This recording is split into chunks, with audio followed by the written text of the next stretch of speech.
Once, in a grand kingdom full of wisdom and wealth, there lived a highly respected minister.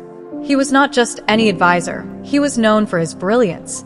Whenever the king faced a difficult problem, a political matter, or a personal dilemma, it was this minister he turned to. The people of the kingdom respected him. His words held weight. His wisdom was unmatched. But, as it often happens, when someone shines too brightly, others begin to feel the heat of jealousy. Many in the royal court were envious of the minister's closeness to the king. They could not stand his influence.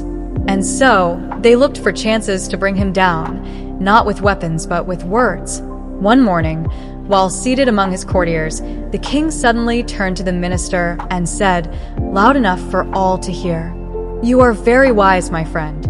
But tell me, how did such a foolish son come from such a brilliant father?" The minister was stunned. The court fell silent for a moment, and then a wave of laughter filled the hall. The minister, holding back his feelings, calmly asked, "Your Majesty, I beg your pardon, but why do you say my son is foolish?"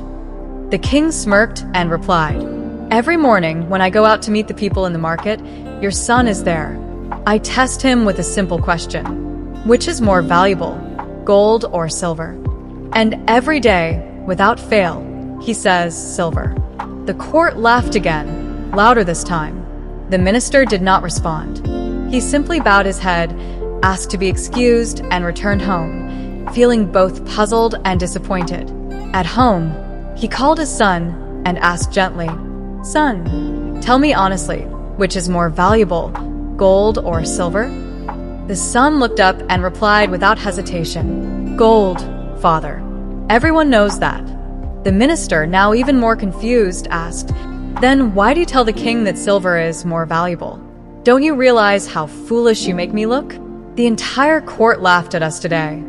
The son paused for a moment, then smiled. "Come with me, father," he said. He led the minister to his room and pulled out a wooden box from under his bed. The box creaked open, and inside were dozens, maybe hundreds, of shiny silver coins.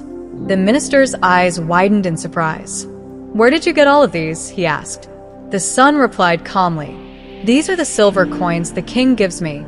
Every morning, he places 2 coins in front of me, 1 gold, 1 silver, and asks, 'Take the one that's more valuable.'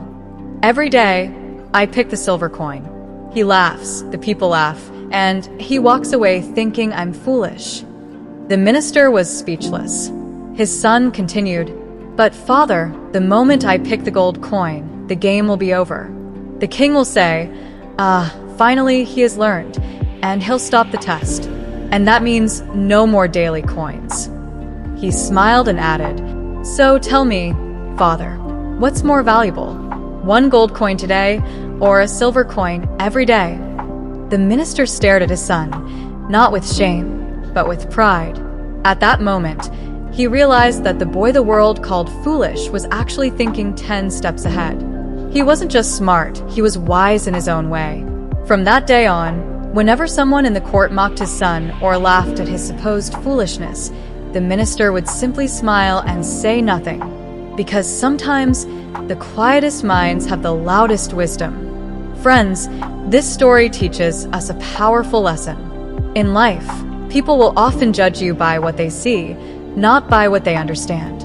Some people make a big show of their little knowledge, while others quietly build empires without saying a word. It doesn't matter what the world calls you, foolish, weird, or even crazy. What matters is that you know what you're doing and why you're doing it. Many of the greatest minds in history were once laughed at, misunderstood, and doubted. But in the end, it was their belief in themselves that changed the world. So, if you know your path, walk it with confidence. If your heart is pure and your purpose is clear, let the world laugh, because one day it won't.